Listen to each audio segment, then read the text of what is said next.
so happy to introduce Erica, who I have been friends with for many years, um, decades, I think. Yeah, I think We so. go right back to what, early 2000s? Yeah, Must be, yeah. late 90s, early 2000s. Back when I was a teenager, which feels like 100 years Yeah. ago, but it wasn't. Yeah. And Erica is someone who has lived experience of mental illness and now works doing a lot of work with peer support, um, helping other people and being a real advocate for people with mental illness. And she also has experience of quite a lot of pretty horrendous abuse, which you've survived. And you reached out to me when you saw my video about echoism because it's something that you identified with and that has resonated with you. So, this is really a conversation about what it's like to recover from echoism or grow from echoism in some way. So, Completely. I really resonated with the video. I think for me, it's a bit of a cliche, but I've been on quite a journey in terms of understanding what what shape my life has taken and also having words for what I experienced.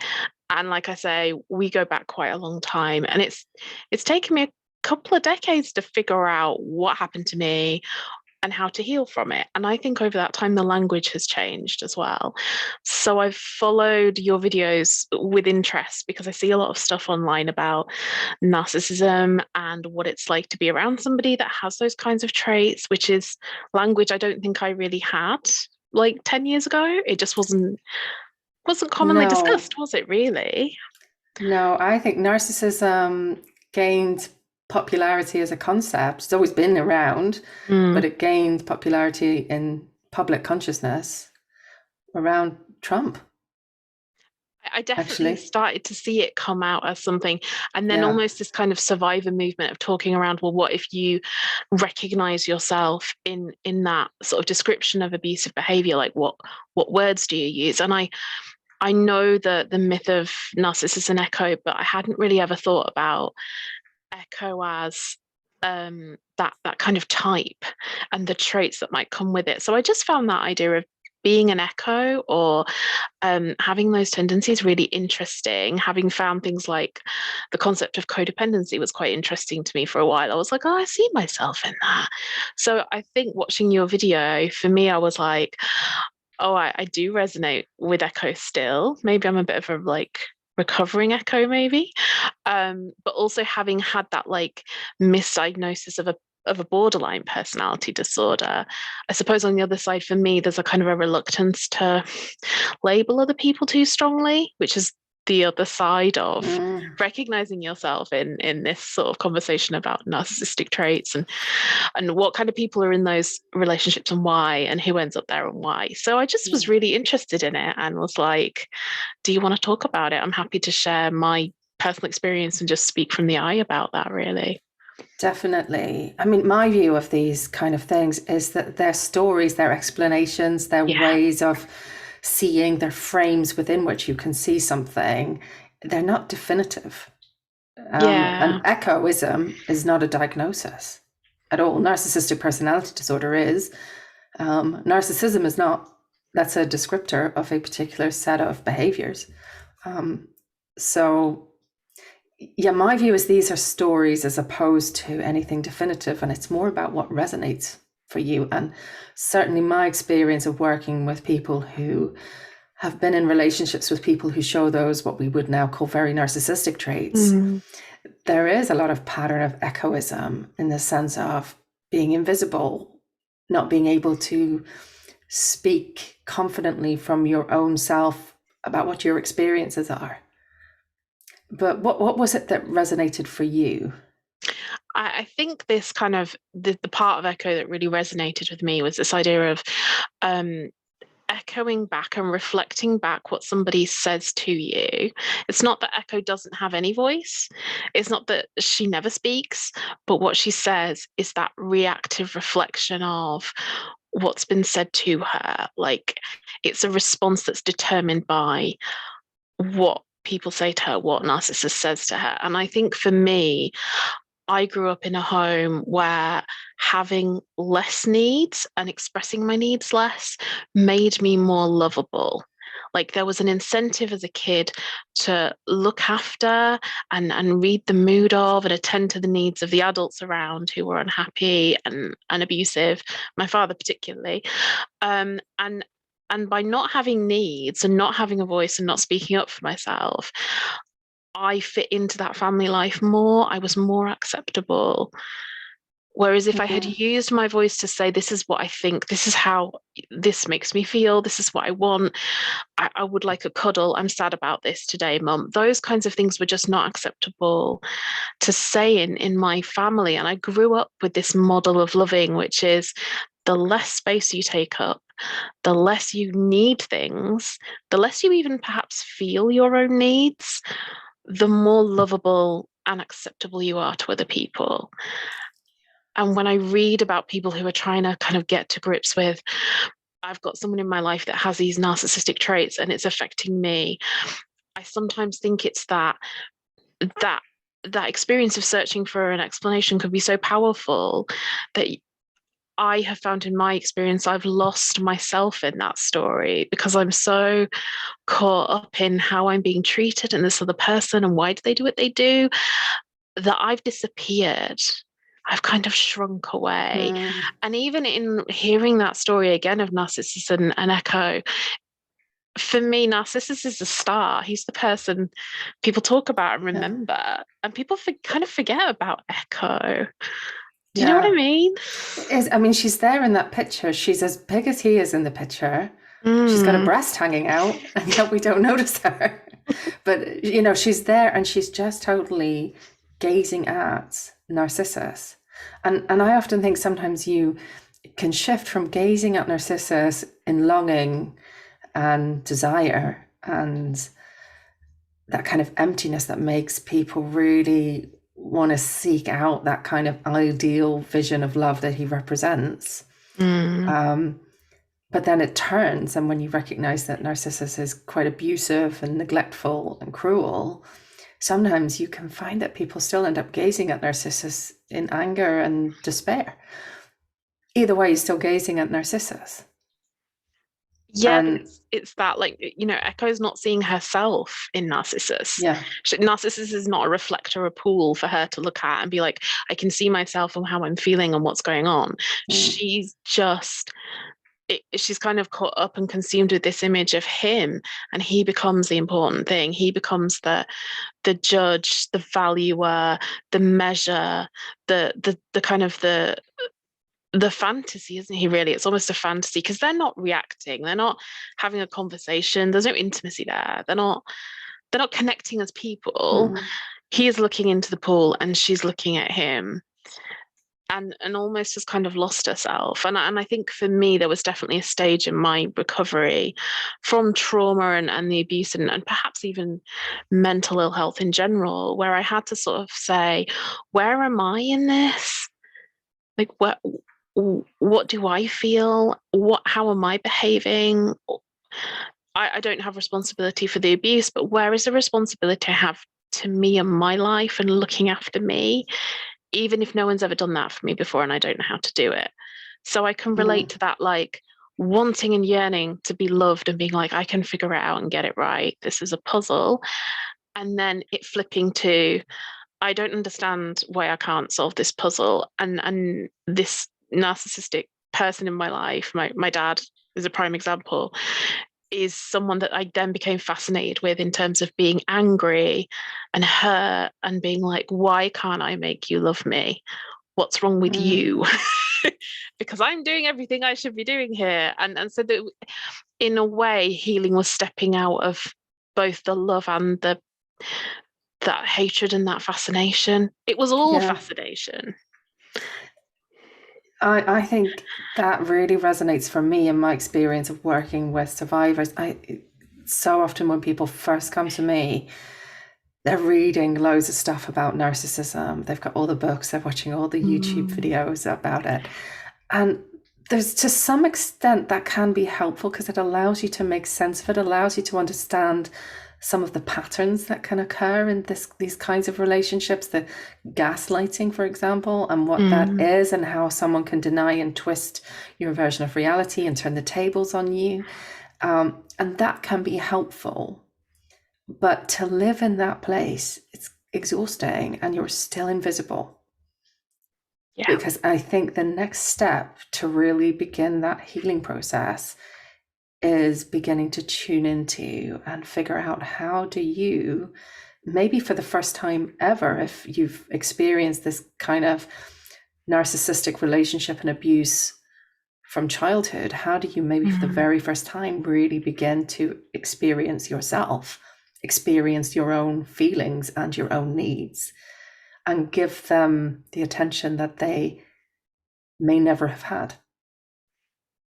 Absolutely. And I think that was the scary thing I was avoiding in a way, because as horrible as it was to puzzle over, why doesn't my dad love me? Why am I in these relationships with these men? Why don't they love me? Why is this boss domineering and misunderstanding everything I do? Why are they a nightmare? It almost became a pattern and a cycle where I'd be in these relationships in my adult life, personally and professionally, that had a similar theme of having to minimize my needs to please somebody who was unpredictable and abusive and behaving in ways that weren't fair or ethical. And as horrible as it was familiar.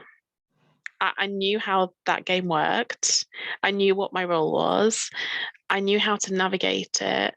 And I guess as a child, I'd grown up with the physiological tension of, somebody could lose their temper, somebody could be upset, somebody could be scary, somebody could be cross with me, somebody could say they don't love me anymore. And I think I carried that physical tension with me. So to turn away from all of that and turn towards all of the stuff that I'd been carrying with me was very frightening and unfamiliar. So it was like, do I focus on what I know, which is like this horrible dysfunctional situation I'm in with people, or do I focus on the thing I don't know, which is all of the unresolved stuff I've ignored for such a long time, in favor of trying to figure out why people treat me the way that they do? And I think as well, I'd sort of absorbed that message that we get in our culture a lot, that no one can love you until you love yourself. And you got to love yourself. And I'd interpreted that as, people treat me really badly, and there must be something bad and unlovable about me, that this keeps happening. I'm choosing it, or I'm inviting it, or I'm somehow bringing it into my life. If I was smarter, I wouldn't have these relationships. I wouldn't be in this position. And so there was some internalized shame, I think, as well, that I turned away from. Yeah, I think that's also, it's another challenge, isn't it? If you start to look at yourself and what role you've played in those relationships, and maybe how you've ended up staying. Yeah. Why it's difficult to hold your own boundaries. Why I think one of the things you describe so beautifully is that tuning into the other person and their needs at the expense of your own. And very often that's survival. Yeah. If you're in a really abusive situation, you tune in to the other person, to even the most subtle shifts in mood or behavior or facial expressions or body language, because that tells you trouble's brewing. It helps you anticipate and keep yourself safe. And there's really interesting data on that people who have the diagnosis of borderline personality disorder, we'll put aside what you think of that diagnosis, but there's really interesting research that they are more accurate at identifying particularly negative emotions, and they're quicker. Yeah. And I think it really reflects the experience that so many people who've been through abuse have, of being hyper attuned to little tiny shifts. Yeah. And I think that's adaptive, but I think I had not recognized it as such. So I developed this really strong ingrained habit from being a child. And I think as well, if you're around somebody who has these narcissistic traits, even when they're not being scary, because I think sometimes, again, in our culture, there's that idea that there's a scale of abuse, and there's really, really bad abuse, and then the stuff that's really not that bad. But I remember reading a study of people who had been diagnosed with borderline personality disorder, And the finding in the study was that emotional abuse was as significant for the levels of symptoms people were reporting Yeah. as some of the other kinds of physical and sexual abuse that we would classically say are like severe abuse. Like, I don't find that scale helpful, but I It's, recognize that it's kind of there, isn't it? yeah. And I think it's sometimes not recognized as abusive, No, the kind of it's, emotional abuse. And it's also sometimes it's like, look, every parent can have a bad day yeah, and be short with their child, and any relationship that can be misunderstanding. Um, but it's the pervasiveness of undermining your perceptions and your reality, and the criticism and the intolerance of you and your feelings. It's the severity and pervasiveness of it that makes it emotional abuse. completely. And I mean, we know that the things that people say to their children and the ways that they don't meet their needs can be as significant as any Mm. physical act that they could commit. Yeah. So I think for me, it was kind of recognizing that when you're around somebody who has those narcissistic traits, even if they're not scary and violent, and even if they're not doing things that we would term to be classically severely abusive, their lives are still quite caught up in their own stuff. Like, Mm. they are fascinating to themselves. And even if things are going really well for them, you're kind of still expected to be enraptured with their day, their life, what they're feeling, what they're doing, even if they're quite happy. So it becomes exhausting, I think. And I think as an adult, I carried all of that tension and that the effort of paying rapt attention to somebody that I depended Mm. on with me. And it was physically draining, physiologically. I think my body was tired, but I think also attention wise, I was tired. And people don't make good decisions when they're tired. No, they don't. You can't step back from a situation and go, hang on, what's happening here? Like, what's my part in it? What isn't my part in it? Like, what's the context of this? Because you're exhausted. So I think I needed a therapist to do that with, because I wasn't a very objective person to unpick all of Yeah. that. I mean, I guess what you're describing is that attunement and kind of being enthralled by someone Mm, else, raptured by them, or if not wildly in love with them, just constantly monitoring, scanning, keeping mm. them happy. There's no attention being paid to you. You become invisible. And there's no rest, is there? And Like, there's no rest. There's people no, people will say like, oh, Narcissus perishes away by the pool, and it's tragic, and it is, but it's also tragic that Echo also sort of perishes away, sort of neglected and neglecting herself. She's fundamentally not connected to and in touch with herself. And I think what I experienced quite a lot was a feeling of loneliness and hollowness. And sometimes doctors would say, well, that is a classic borderline personality disorder symptom. It's right in the criteria. But I think for me, it wasn't that. It was just the loneliness of not being connected to myself, because the trauma of what happened had sort of disconnected me, like a mm, scale electric track, and it breaks. It was like that. Does that make sense? it does. It does. And it's so, I mean, I bang on about it all the time, and I always worry about it sounding trite, but I always talk about the very first stage of healing is to tune into yourself and to begin to, even in the most simple and gentle ways, start to take care of yourself. It might make you laugh, but one of the first things I do with many people I work with is talk about having a bedtime routine. Mm, Like you'd put a little child to bed, you have a little bit of wind down time, you read them a story. You don't have to read before bed if you don't want to, but you find some easy, nice way to get yourself to bed, to give yourself rest, because you're mm, exhausted, and you will not make good decisions when you're exhausted. That's often the first stage. And it's that, and it's beginning to eat well, sleep mm. well, balance work and personal life, take up hobbies that are just nice to do, Yeah. nice and ordinary. And not That's it. about looking after other people, because I Yeah. think I had assumed that role. Like, I do volunteer now, but I have very I do like 2 or 3 hours a week, and that is it. Like I could do more. People would like me to do more, but I have to be quite careful about the things that I do for pleasure and relaxation being sort of not things I do for other people. Like you could cook a meal because you enjoy the process and you like eating it, or you could cook it because it's like somebody else's favorite in your household and you want the praise and the validation that comes from that. But, I found myself in that kind of cycle of having to explore what I like to do just for me. Yeah. And not what I like to do because it involved sort of looking after someone else, but sneakily. Yeah, it's really checking in with your intention. Yeah, And completely. which part of me is doing this? Is it the healthy grown up me that's really learning how to take care of me? Or is it that almost little child caretaker who does this to win favor and feel safer because you've placated someone?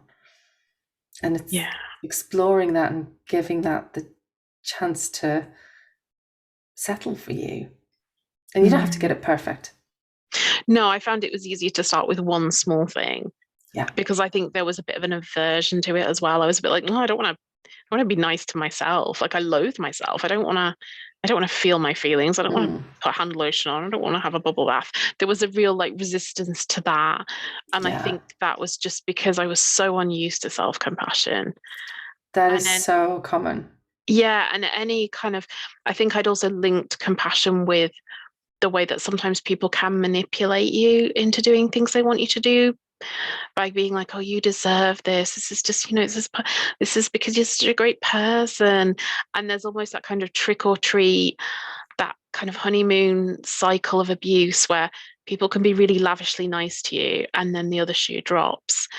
And I'd internalize that a bit. Like if I'm nice to myself, the shoe will drop and something bad will happen. And there's something icky about being nice to myself. Like icky is the word. I can't describe it any clearer, but that like, oh, I don't want to be nice to myself. And it's not unusual, and particularly because very often the person who's been abusive is also the person who's been that kind of sickly sweet.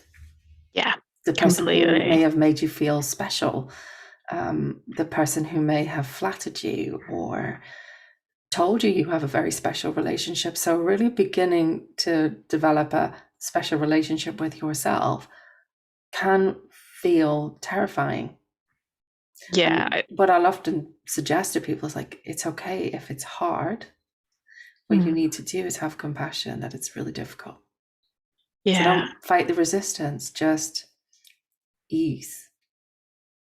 It's okay. And that did I'm resistant. Yeah. It did shift. I think for me, it was finding one or two things that were bearable, that were like fairly low ick factor, and things that didn't have any associations to memories from the past, things that were just new things that were very almost boring and neutral, but were still kind of still felt good, still made me happy, but not, like washing my bedding, putting it on the line and then bringing it in and putting it on my bed. Like it's not life changing, but it just felt good to me, like just little things like that. And I think the more comfortable I became with them and the more I worked them into my daily life, the more healing that was for me.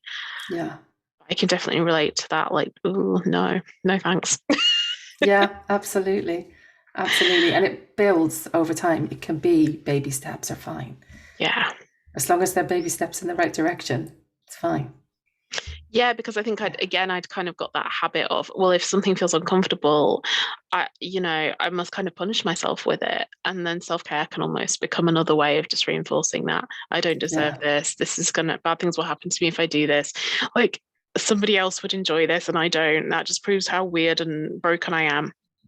So it's kind of getting over all of those. Yeah. Those messages really, which, it sounds like a lot. And I wouldn't want to say that it happened in like months, or that I just did it myself. I had support and there was therapists and people involved. And I think it's actually taken years. It's taken a long time, but I think it's definitely been worth it to have a go at that stuff. Yeah. Yeah. What was helpful in your therapy or in the friendships and relationships you had that helped you? Yeah. I mean, I think there was definitely my 20s, so I'm nearly 40 now, I'm 38, but my 20s were quite chaotic, and there was quite a lot of sort of like not being able to hold down a job, not being able to hold down a tenancy. I was homeless a few times, and a series of quite abusive romantic relationships, different kinds of abuse, really. So almost I kind of hit a bit of a rock bottom.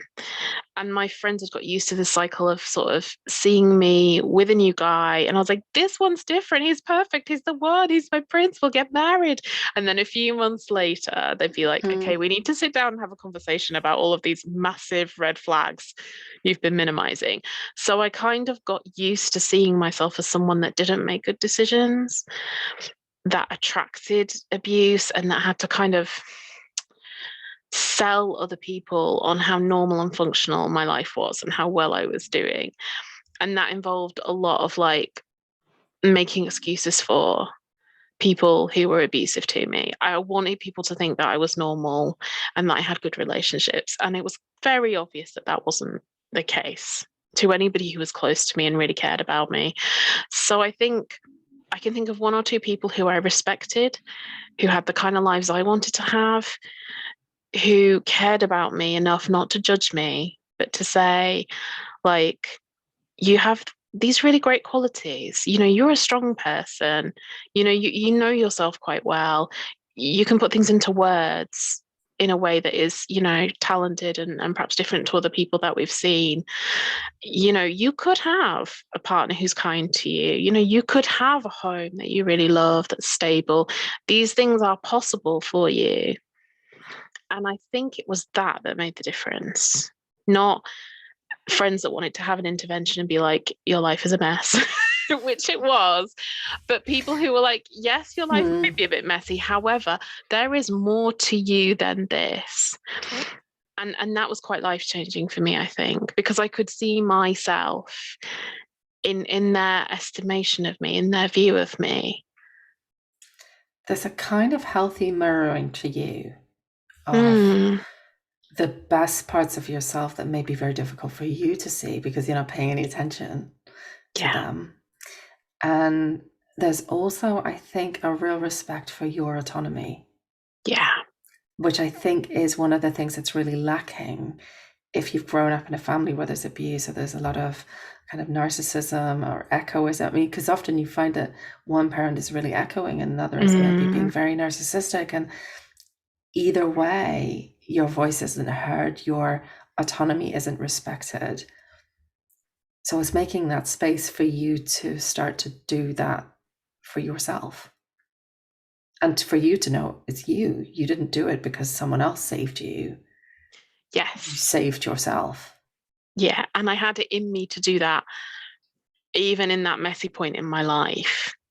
Even if I kind of didn't love myself and I hadn't really figured out or I hadn't started therapy yet, there were people who were like, there's still a potential. Like we still see you in a fuller way that's not the way that this latest loser that you're dating sees you or the way that your dad sees you. Like we see more of you. There's more here. And like it's already here, even if you're not in touch with it yet. And that was so powerful. And it was only maybe one or two people. It wasn't like I had a whole cheer squad of supportive people behind me. I'd wrecked a lot of my relationships socially at that point anyway, and I'd moved around the country a lot. So it wasn't like I had this big friends gang behind me. But I think sometimes even one or two people that you can have that trust with and start to see yourself the way they see you. I think that was a real turning point for me, really, because I thought, yeah, maybe I could get my shit together. You know, maybe I could be one of these people whose lives I really desperately wish for and don't believe I can have. So there was something about that.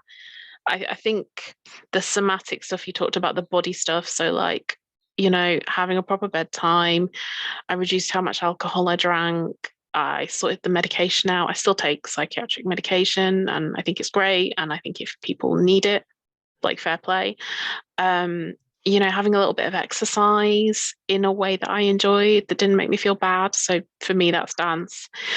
Things that kind of got my body relaxed and rested and nourished, all of that stuff, I think. evened things out a little bit. Yeah.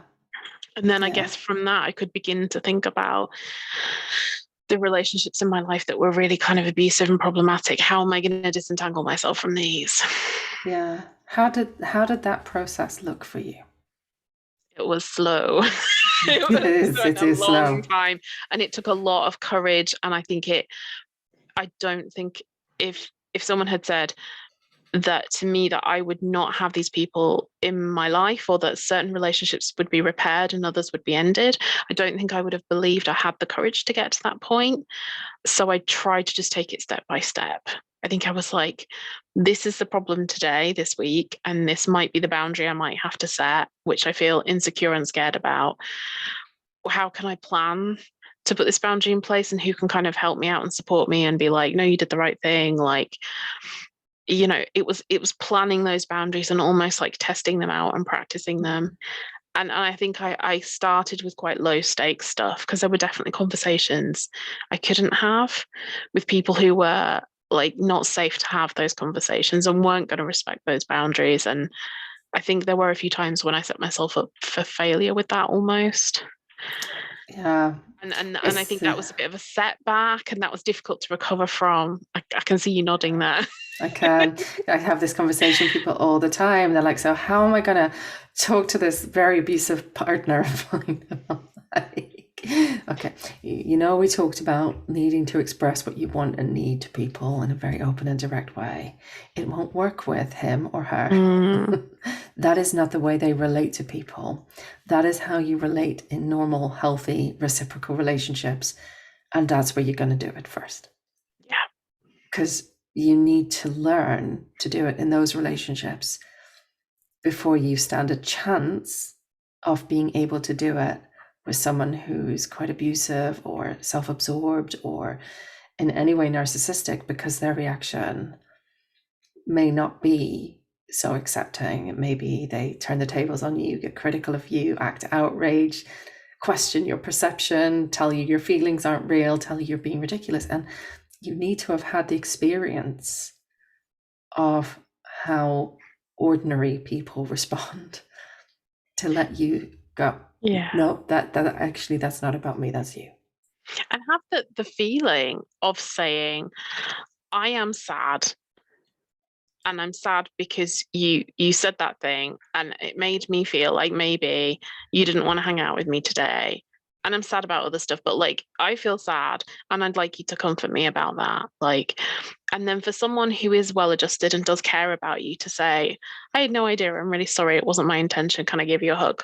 Like, I hadn't had that in my childhood, in my family growing up. That just wasn't a conversation that we could have had. So I needed to have that moment with healthy people and be like, this is how it can work. I could be sad about it and put it into words, and somebody might respond with care, and to actually experience how that feels, and even how it feels in my body when someone does that. Because I think I needed that. I think if I hadn't had that and I'd just gone straight to what we often see in Hollywood films, where like the downtrodden woman person in relationships like, no more, that's it, get out, and the abusive character is stunned and leaves, and you know what I mean, like we see that a lot, don't we? Like people are like, no more, and that in itself is a fantasy, I think, because in my experience in abusive relationships has been, it's a long struggle. And there are ways you can make it less stressful for sure and safer, but like it's never going to be that cut and dry. I haven't had it that way anyway. So I think experiencing it in that healthy way and being like, oh, this is how people who care about each other and are healthy do this.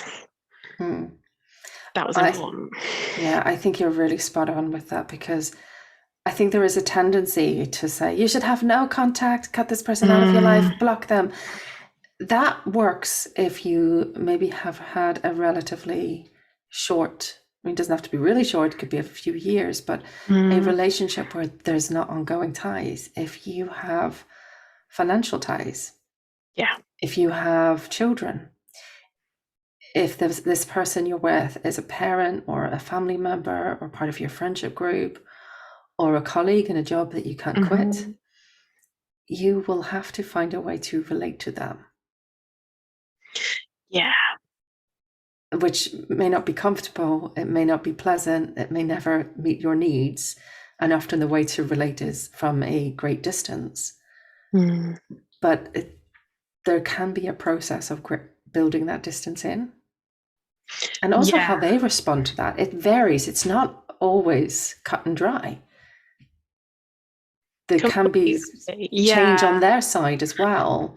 I'm not saying it's going to be miraculous transformation, but sometimes when you start to get very boundaried with people, yes, they become more distant, but they can sometimes respond in ways that are somewhat adaptive and functional.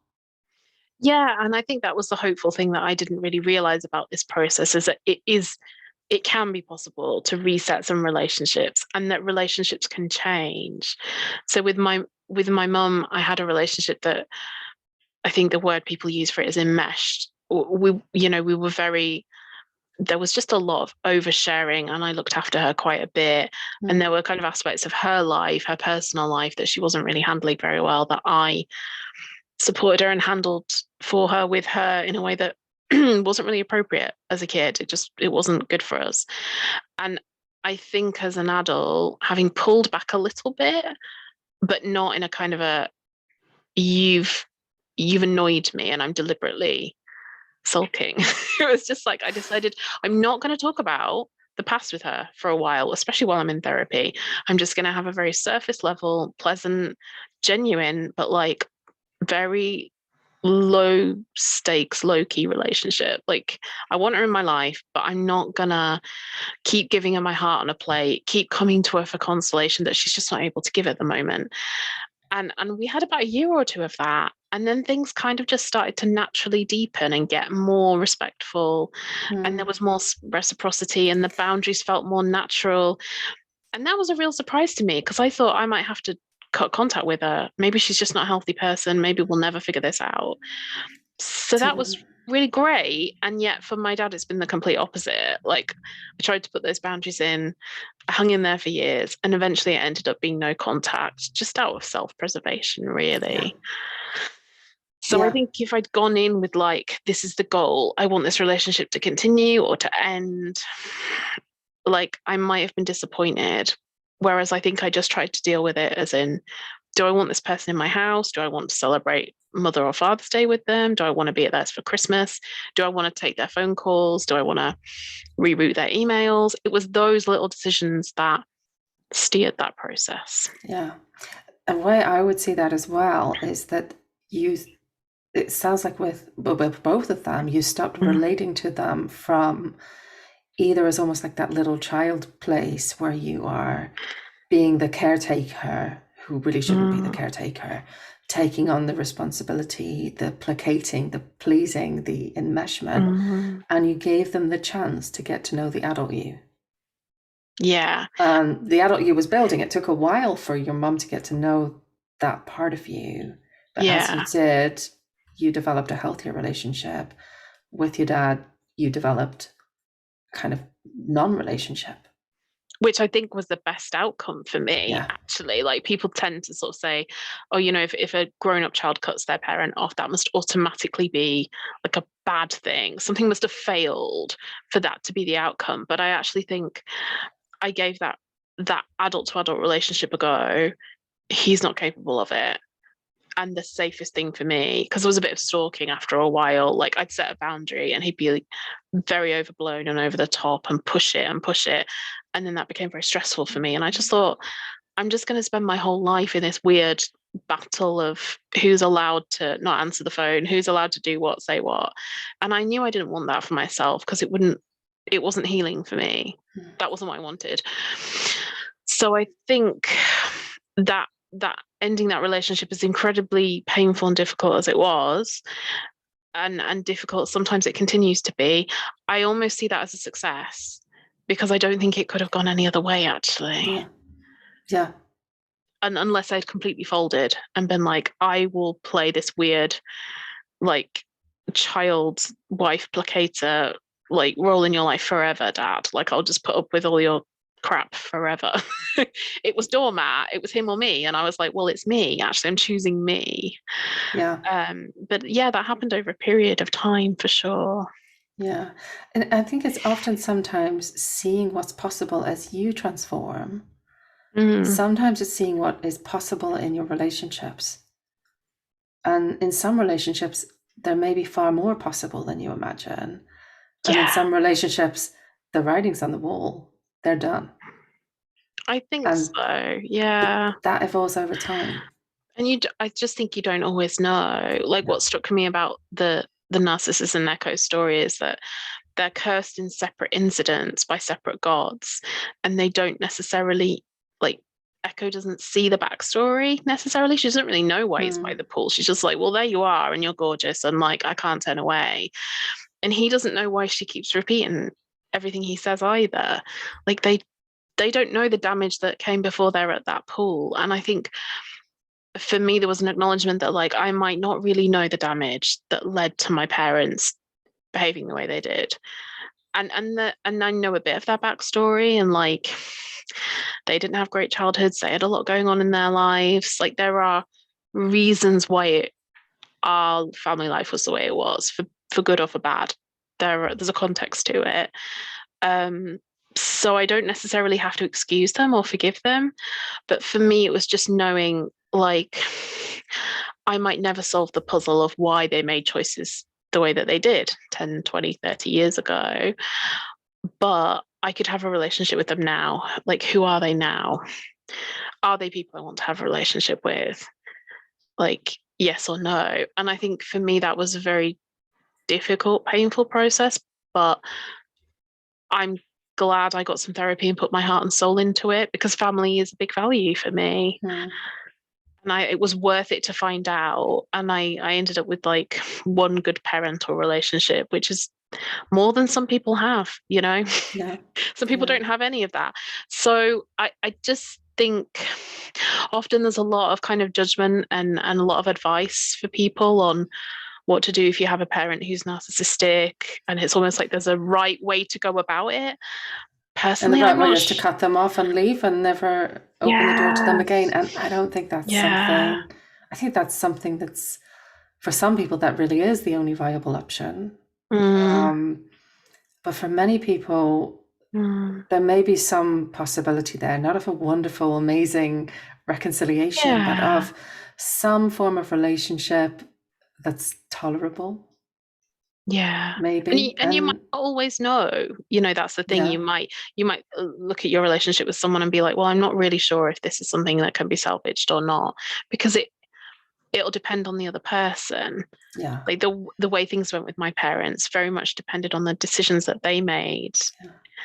And what they were prepared to contribute, and what they were prepared, how vulnerable were they prepared to be with me about things. And my mum was, and my dad wasn't. So I think with Echo, there's that thing of like, where is my responsibility?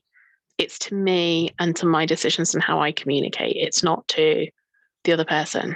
Yeah. Yeah. And the decisions that they make, which is easier said than done, because that means giving up control, and it's very hard. It's a strange kind of paradox, because it's both giving up control in the sense of you can't control them. They will do what they will do, but it's also taking the reins, as it were. You get in the driver's seat of, this is my life, and this is what I feel, and this is what I think, and this is what I want, and these are my boundaries. And I'm curious as well what you mean by boundaries, because I think it's another one that people like, the boundaries are this, this, and this, and you must do this, or I'll never speak to you again. And I'm like, that's probably not, you're not going to stick to it. And no, how do you see boundaries? I think it's for me, a boundary is an expression of what I will and won't do. So I learned, particularly with my dad, and again with some of the abusive partners that I've had that were very similar, I can't really control how somebody responds to a boundary that I've set. I had a boyfriend that I broke up with over the phone because he'd been violent. It wasn't really safe to break up with him face to face. I kind of knew that, and I made the smart decision to break up over the phone. And then he drove around to my flat and started ringing the communal doorbell at the bottom of the block and sort of saying, you need to come out and explain it to me because I don't feel like I understand and I don't feel like we've got closure, and I need you to come out and get in the car with me and explain it to me, and until I can understand it, I can't, this relationship's not over and I can't let you go. It's not over until I decide it's over type thing. And I really couldn't control that he was there ringing the doorbell wanting me to get in the car, and I kind of knew if I got in the car that would be really bad news. Very dangerous.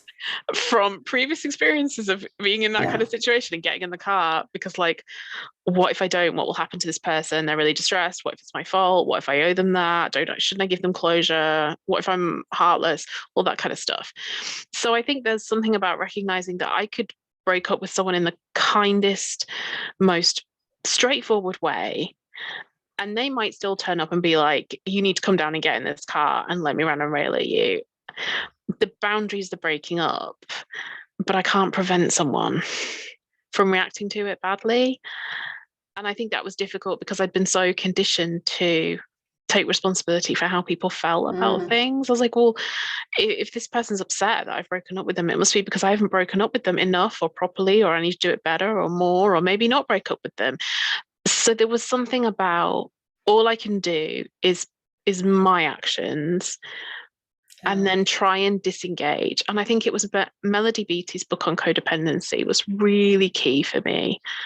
I had a copy, and sometimes I'd set a boundary and then I'd just like be hiding in the hallway or something, just reading it, being like, I can disengage, it's okay.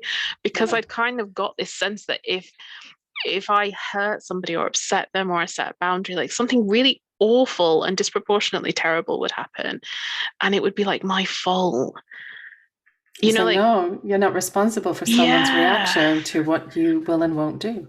And it was almost like pressing a bruise, like, or like, picking a spot. I just couldn't leave it alone. I couldn't detach. I needed to like just, and that I think is a kind of control. I think to want to control how other people react and respond to things, and giving that up was a bit of a journey. It was a lesson of being like, I can't control. I've said something and someone's upset, or they've misinterpreted it, and that's kind of not my fault. Doesn't mean I don't care, but it's also not in my control.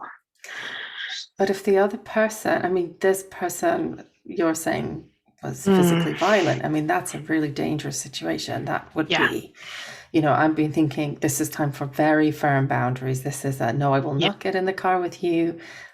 Call the police, get assistance from domestic violence charities and organizations. All of that, those are the kind of steps that need to be taken. But I'm also thinking about when you have boundaries and the other person also has good, healthy boundaries. It's such a different experience. Yeah, it really is, because I think you can kind of have those conversations where there might be a little bit of hurt feelings or disappointment, but that person will be okay. And even if they do feel a little bit hurt, or they don't understand at first, or they're like, oh, I'm a bit disappointed about that, like that doesn't feel great, or I really wanted to do that today, now I can't, like, but people survive that. Like, it's not the end of the world.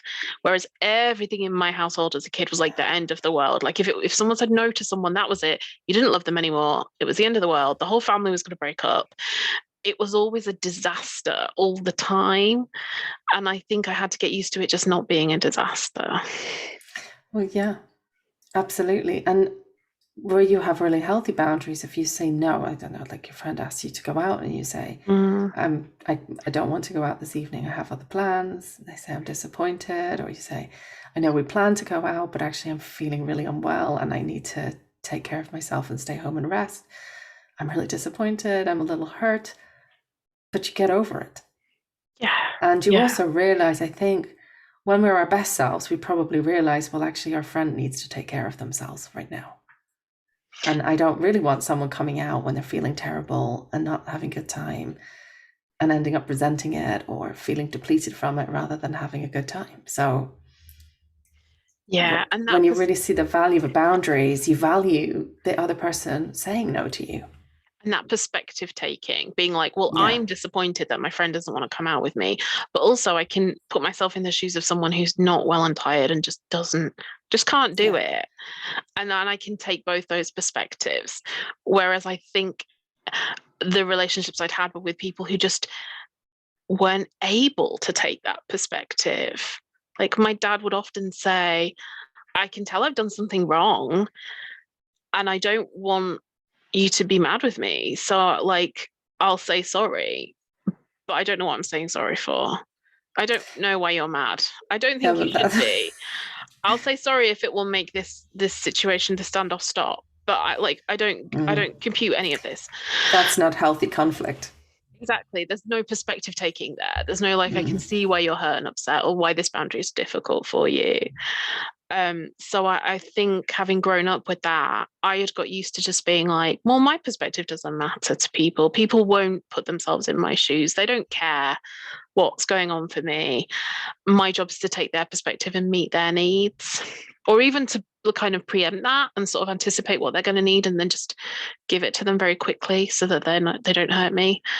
And that was another facet where often people would be like, you've done a really nice thing, but I'm a bit confused as to why, because like I didn't ask you to. I did a lot of quite eerie friendship making with people where I was just like, if I'm really, really nice to you and attentive, I can preemptively make you love me. And when you're on the other end of that, it's creepy. But for me, that's just what I was used to doing with people. I was like, this is how you bond with people. And people were like, oh, it's weird. So there was that to it as well, I suppose. Yeah. Yeah. And it can be then, it's interesting because I think on the other side of that, the sort of healthier person is like, it's a bit weird. Is this okay? I'm a little uncomfortable with this. It actually kind of probably creates a little bit of closure on their side towards you. Like they probably become a little wary, a little cautious. Whereas the person who's highly narcissistic is excellent. I can get what I want out of this one. Yeah, this was really easy. I didn't even have to make a fuss, and I have what I need already. It's all here for me. So I think there was the other side of that boundary of having boundaries with myself, of being like, when I get that kind of hook to sort of offer someone unsolicited help and advice as well. I'm a big sister. I'm terrible for like judgy advice, but like that hook of, I want to help you. You've said you've got a problem with something. I want to offer you some help. For me, that can be a little bit compulsive, and I need to just keep an eye on it and be like, maybe don't offer it. Just think it in my head and wait and see. I have to wait and see with that quite a lot. Yeah. Yeah. What were some of the other things that helped you on your journey, that continue to help you because you're still on it? Yeah. We're all on it throughout our lives. I think being around other people that have been through these experiences was really helpful. I was quite lucky in my area. There was kind of a survivor group that was facilitated by two psychologists for people who'd been through quite severe trauma and abuse in childhood. And that was something that was kind of set up and managed by the local community mental health team, and the psychological therapy service. So that was really helpful for me in the sense that I could be with other people who, and I suppose for me particularly, there were things I said aloud, like things, that feeling of brokenness or of emptiness, or that feeling of being like cursed in some way, that other people could relate to. Like when you're in an accepting group, sometimes it really does bust the shame around this. Yeah.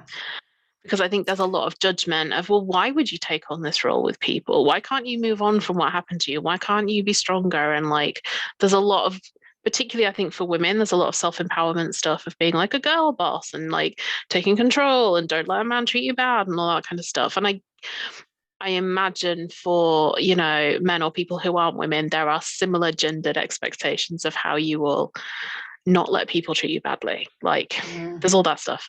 So I think being around other people who'd been through it in a group that Yeah. was structured and facilitated was really helpful. Was it a women's only group or was it mixed? It was a women's only group. Yeah. Um, but there was quite a variety in terms of the other people who Mm. were there and what they were going through. And I think seeing other people progress as well, and hearing, well, you know, I set a boundary and it went really well, or it didn't go so well, and here's why, and here's how I feel about it. Watching other people go through that and learning was really helpful. I think you also realize your experiences are not unique. And Yeah. sometimes it's easier to see. You see someone who you can probably quite easily see some good qualities in, a nice person you can understand, knowing what you know of their history. When you can see it in them, sometimes it makes it easier to see it in you. Yeah, and I think the flip side of that in terms of abusive dynamics is often it can be illuminating to hear somebody else describe the situation they're in with someone who's abusive to them, and you can be like, I see what's happening there. And actually, it's like not your fault that this person is treating you badly. And you know, there's something about seeing it happen in other people's lives that gave me context for my own. And also, and again, I struggle with that in this culture. There's this narrative that people who are very narcissistic or abusive are interesting. I like, do you know what I mean? Like, there's something really fascinating about them, and we should have like a Netflix special on Jimmy Savile with like his name and his face, as if there's something interesting about him as an individual versus the horror of that entire situation and the people that allowed it. And there's almost kind of a rock star kind of situation going on sometimes with people that are very abusive. I think because it's shocking, and I think because people are horrified, and also people think, how could this have happened? This person must have been like a mastermind. It's centering the abuser. Yeah. And it's still perpetuating, erasing the victims. I see it a lot in true crime, and I see it a lot in like, you know, there's always a BBC drama about like a doctor or a lawyer or some, you know, it's Keely Saran Jones or, you know, Keely Hawes, or it's somebody like that who's having to deal with this like mastermind abuser that's got this intricate plan for how he's going to wreck their life. And there's almost this idea that like abusive people or narcissistic people are interesting.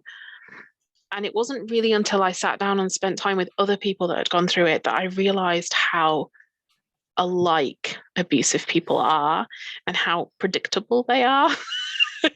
and in a way, not that our experiences were completely the same and they were all uniquely awful, but that there isn't anything fascinating about abusive people. Like, they're not exotic monsters, they're just ordinary people who behave in horrific ways. And I think it kind of broke the spell a little bit for me. Yeah. Feel like It's interesting to me because I hear this a lot from women, that actually somehow they find some kind of survivor network, or they find other women who've been through similar. And you'll see it as well on social media with things like Me Too. There is a kind of tendency that women have to find some connection in each other. One of the most challenging things I face in my work is male survivors. Yeah. Because anything you read, the man is the narcissist and the perpetrator, and the woman is the victim. So instantly it's really, it feels so shaming. There's an extra layer of shame of being a man who's been in that situation. And it's so hard for them to find other people to connect with. Who've been through similar.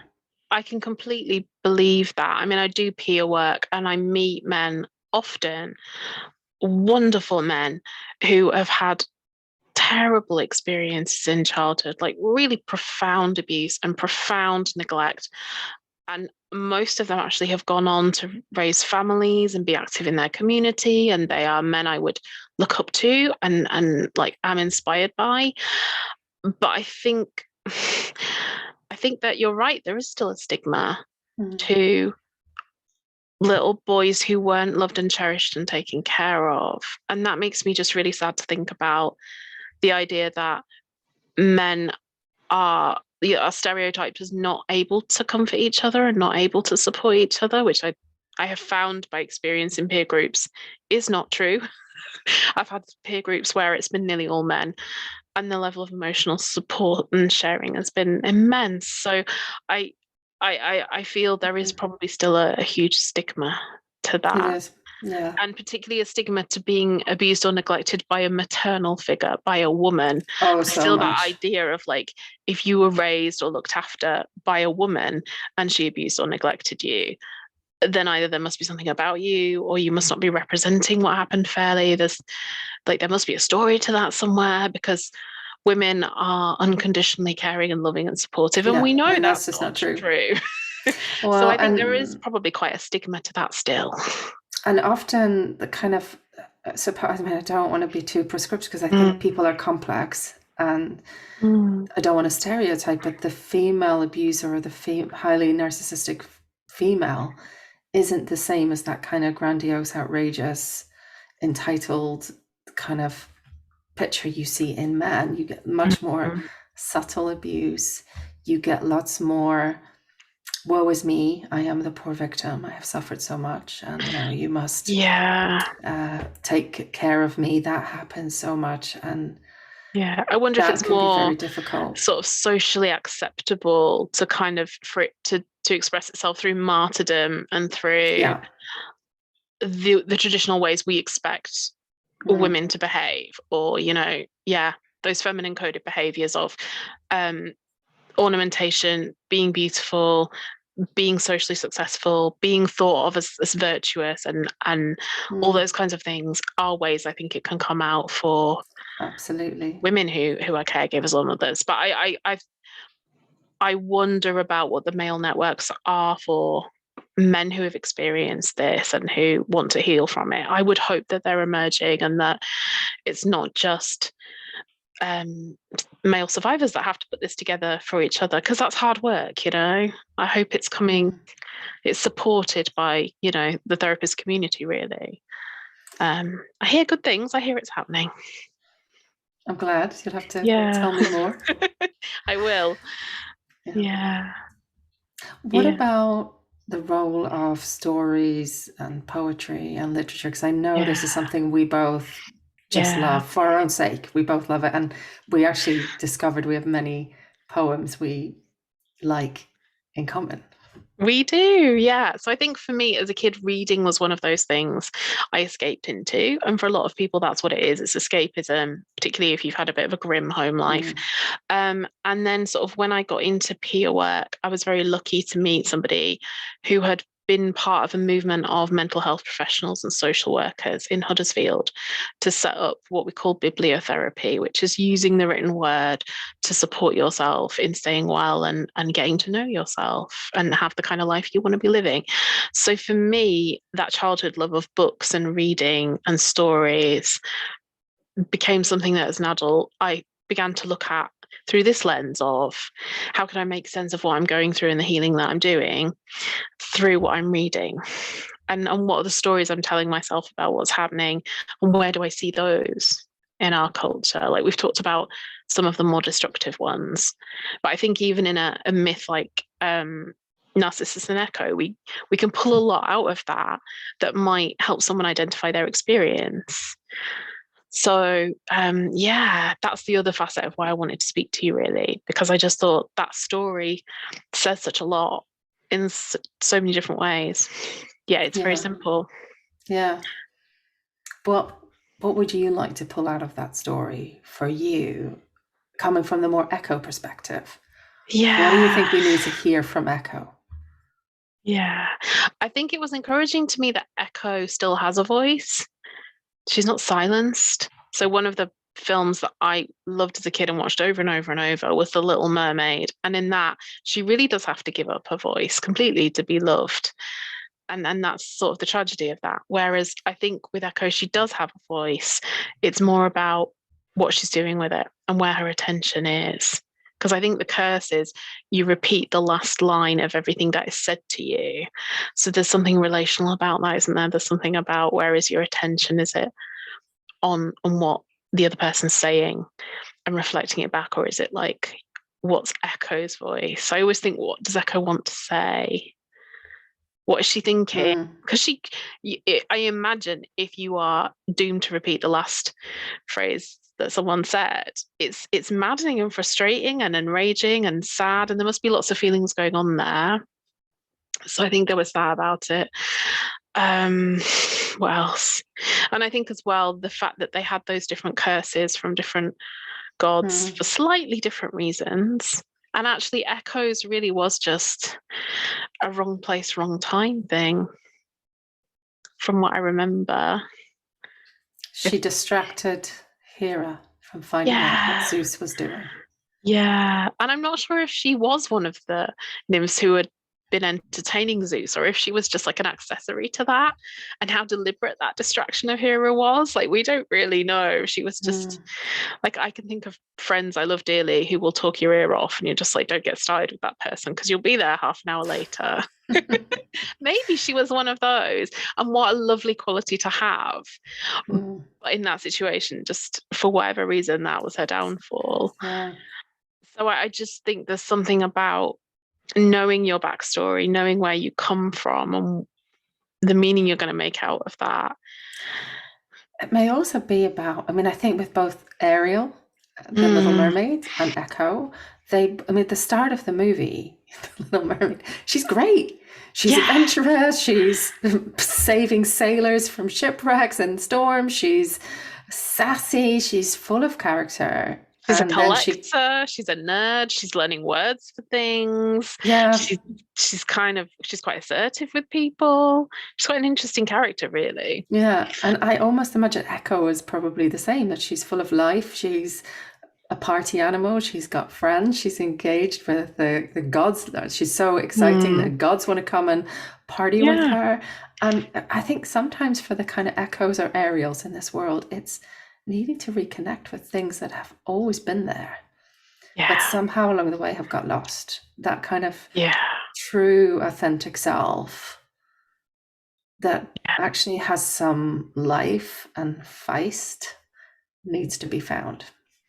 Yeah, there's a poem that Galway Kinnell wrote. It's not one that I sent to you, but the line that I can remember from it, it's called St. Francis in the Sow, but the line I can remember for it that I used to have on my fridge when I just started therapy was, sometimes it is necessary to reteach a thing its loveliness.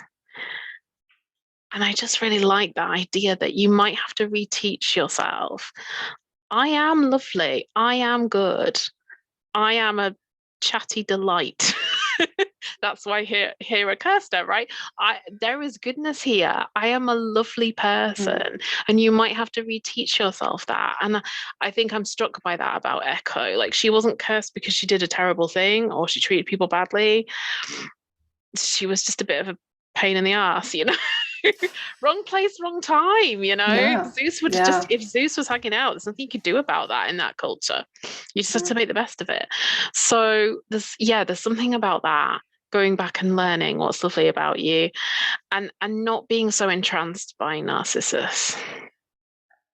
Like, just, you know, there's nothing she can do for him. She doesn't really know why he's at the pool, because I don't think she was there for that bit necessarily. I'm not sure the order of it. Part of the story. Yeah, so she might never solve that puzzle of like, why is he obsessed with the reflection? What's going on for him? What is he feeling? She can't have a conversation with him about it anyway, because they can't talk. He can't tell her. He can't tell her. He doesn't. He doesn't know, because he's in love with. He could never see himself. That was his curse. He wasn't allowed to see himself, so he doesn't realize it's him he's gazing at. So he's just in love with a fantasy that he can't grasp. And didn't that go back to his parents when they given a prophecy of like, he'll live longer the less he knows himself? And they were like, well, we better make sure this kid never really gets any self-awareness. And we all know someone who's grown up in that kind of household. So it's that, you know, she's never going to figure that out. And maybe it's not her job. Yeah. And maybe it's not necessary for her to heal either. Like, it wasn't necessary for me to figure out my dad's deal psychologically for me to have a good life and move on. Yeah. And at one point I thought that was the key. And I was just, you know, obsessed with trying to figure the puzzle out and fix it. And I just had to kind of put that down and be like, I may never know what that's all about, but I have a life to live, so I might as well, you know? Yeah, it's like you've got to walk away from the pool, Yeah. leave Narcissus to it, and get up and walk. Yeah. Which always reminds me of that poem you shared, the Mary Oliver one, The Yeah. Journey, where she Yeah. just Let's says talk about that one. herself, go ahead. It's one that I found. I mean, Mary Oliver, I like a lot of her work. She writes a lot about nature, and she writes a lot about that kind of healing process and how you're going to deal with that. She did a lovely book about dogs, her dogs. She has like a little dog anthology that if you're a dog lover, I really recommend. But she wrote a poem. It's called The Journey, isn't it? Mm-hmm. Yeah, and it's from this kind of, it's a narrator voice kind of placing you in this moment where everything is collapsing around you and you've held something up for so long, and you have to heed this call, this voice that says, like, the only life you can save is your own. And you just get out of this collapsing house, this situation that is no longer tenable, and there's nothing you can do about it, and go. And it's a poem that has that impetus of, and now you just go, you just walk away, you get up, you go. And it's been really powerful for me in that that's not a one-time act, that's a journey, that's a Mm-hmm. process, that's something you might have to do more than once. But sometimes your body knows and you just have to go, you know? Yeah.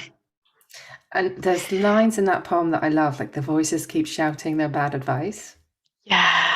And it's like they will, and it's bad advice. You need to tune into Mm-hmm. yourself. And the mend my life. Yeah. All these voices crying, mend my life, each one cried. And you have to be determined to save the only life you could save, which is Yeah. your own. Yeah. And there's a real sadness in that. If you are someone who is open-hearted and loving and has spent your life trying to save other people, there's a real grief I still go through in waves, but very much went through at one point in my life of being like, I cannot save the people that I want to save. They are unsavable to me. Like, it's just not possible. And I think there's a pain in there that I think is intimidating, but is possible to feel and live through. Yeah. I do think it's survivable. Mm. It has been for me anyway. Yeah. Yeah. Were there any others you wanted to mention? There's the Derek Walcott one, which I really Yeah. like, called Love After Love. So Derek Walcott was a poet from St. Lucia. And when I really kind of fall in love with a poem and I see myself in it, I like to find out who wrote it. And what I found out about Derek Walcott is that he's kind of known he's a poet all his life. So he started writing when he was 14. And when he was 19, he went out and got a job and raised some money so he could self fund his own first book of poems. So he strikes me as someone who has always known, this is who Derek is. This is what I'm here for. I'm a writer. Yeah. But he wrote this beautiful poem called Love After Love. And if it's quite a popular one, if you want to hear it read, Tom Hiddleston from the Marvel films, he has read a version of it on a radio show, and there's a YouTube clip. If you just put in Love After Love, Tom Hiddleston, Yeah. it will come up. He's got a lovely voice if that's what you're after. But it's a poem about that moment that we've talked about, really, where you come back to your own life and get to know yourself and start to nourish yourself, and what that looks like and how that might feel, which was really comforting for me because I really had no experience of that. I'd never seen an adult do that. I didn't know it. So there was something about, like, this is what it will maybe look like and feel like. And I just find it really powerful. Yeah. That's another one where there's some just little phrases where he's like, and the first line in that, the time will come when with elation. And that's unbelievable to people. Yeah. You Yeah. greet yourself and you meet yourself and you'll smile at yourself and you'll be happy with yourself. Yeah.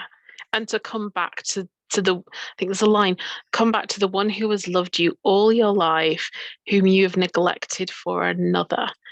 And Yeah. that really hit me, because I was like, what if there is a part of me that is just waiting for the rest of me to kind of turn around and be like, oh, I'm a person worth investing in. I'm a person worth caring for. And Yeah. I am a lovable person. And you know, I had never considered that Mm. before. And the idea that I had maybe had that opportunity but had neglected it because I was so entranced with all the destructive, abusive people, which I think is natural, and I'm not ashamed of it. I don't judge myself for it, but like, to know that there's an alternative, that you could come back to yourself, and that's almost like a homecoming and a safe place. Yeah. Yeah, that was really powerful for me. Rather than being like, you should feel guilty that you've neglected yourself all this time for someone else. What have you been playing at? It's, No, you it's know, not written like that. It's thank such self a who has loved you all your life. There's something really comforting about that, mm. because that's what a parent or a caregiver should have done. Yeah. And it's an invitation, Yeah. not a telling off. Yeah. It's not It's like, judgy. you've neglected yourself for someone else. Mm, Come back. yeah. I'm still here. Yeah. You And so can many of return. us do that. That's such a common experience. This is such a popular poem, because so many people will read it and be like, yes, I have neglected myself. I don't Mm. know myself. I don't see myself in the mirror. Like, yeah. And when you can look at that with self-compassion, Mm, it's not an easy thing to realize you've done. It's painful, but it's yeah. also just an incredible invitation back to reality, Yeah. back to your true self. And your true self is so much richer and bigger and more alive than the fantasy Yeah. that an abusive person is going to turn and become a nurturing relationship for you. Yeah, there's a line in there, isn't it? Like, feast on your life, and Yeah. that idea that there's enough to you and inside you to be able to sustain you and nourish you.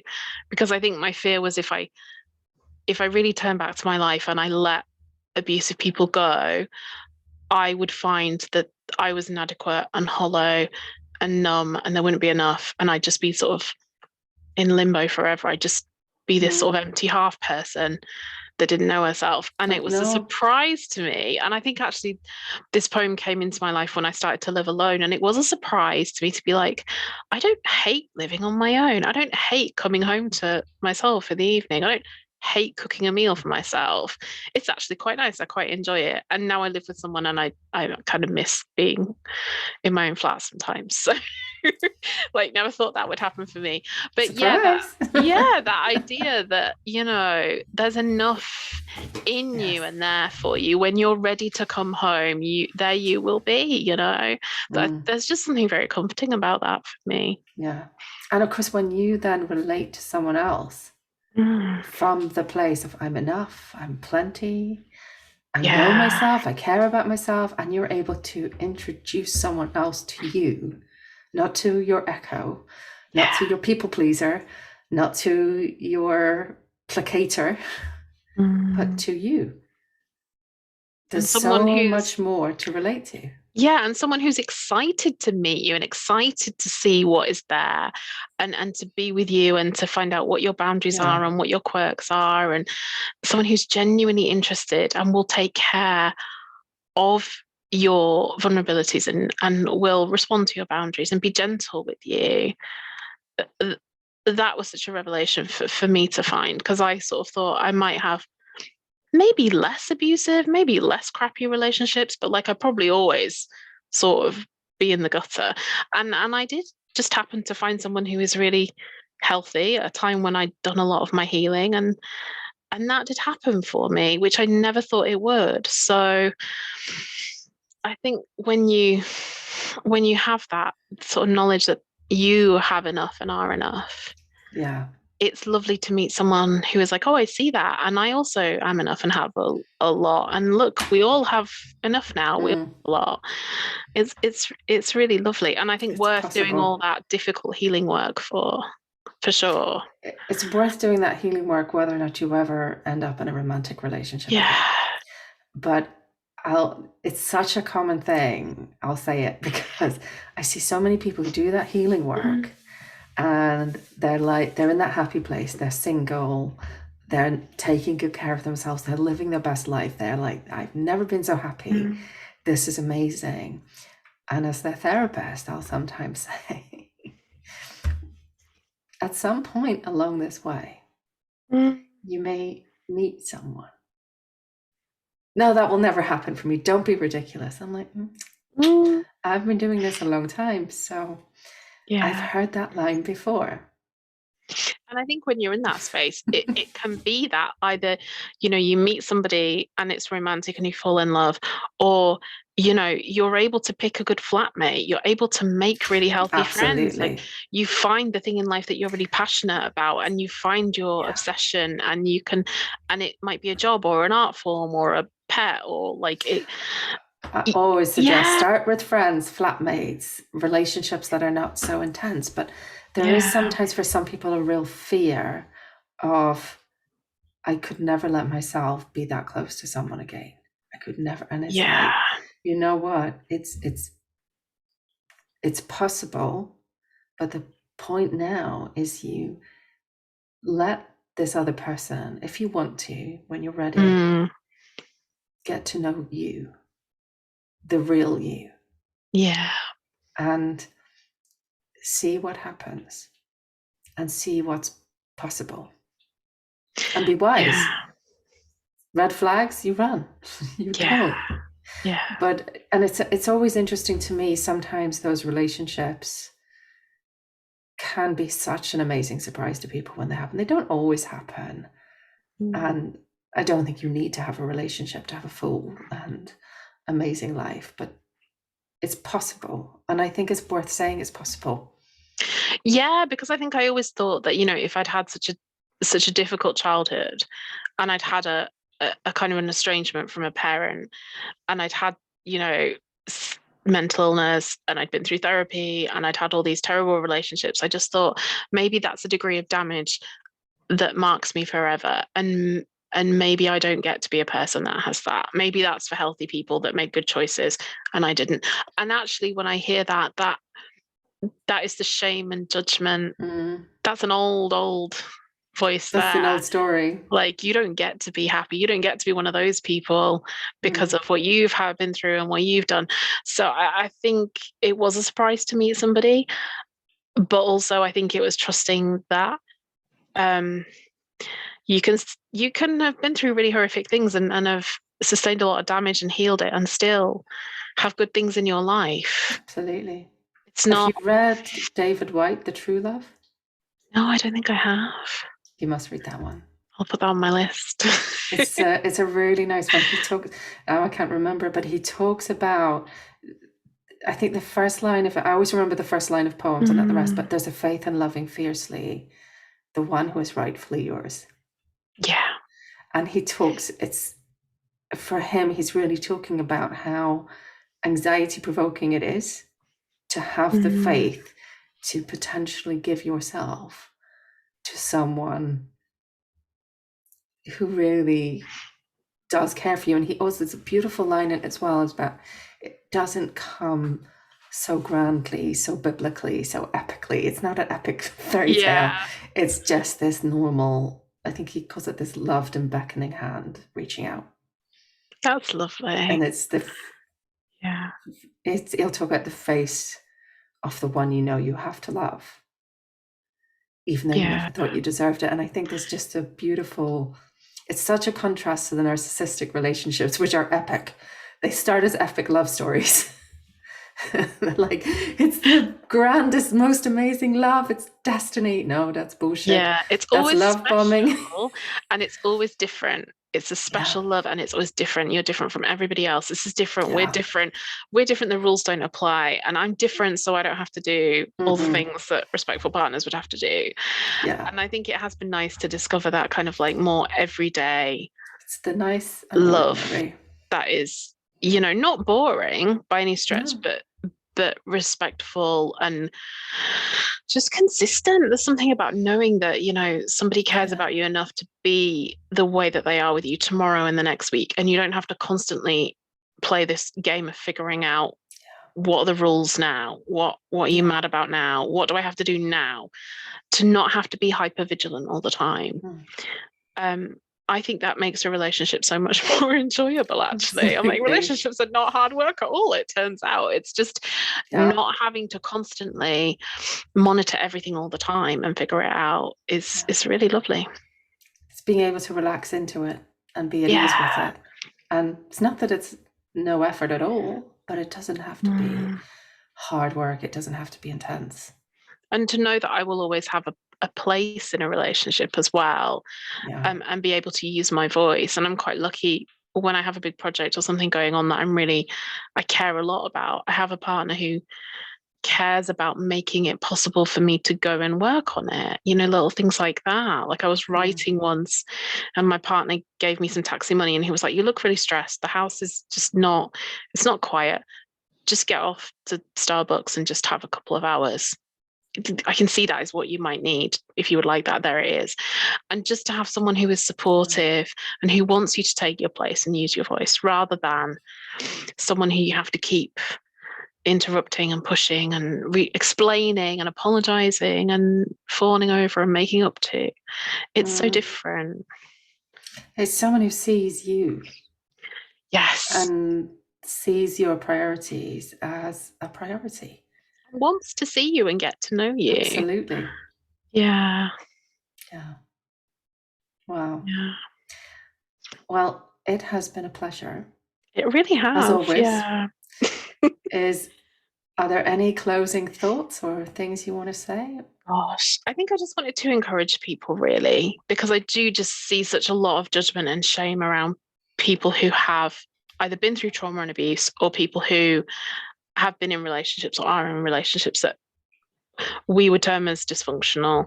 And I think just demystifying it and taking away that shame and extending that acceptance to people of like, it's okay to have gone through this. It's okay to not have figured it out yet. And there will be people who will want to get beside you and support you with it. And you're worth that work. You're worth that effort, because it doesn't always have to be this miserable.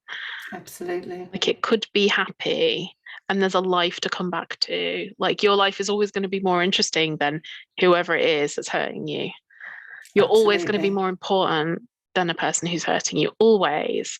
So I think I just wanted to encourage people, really.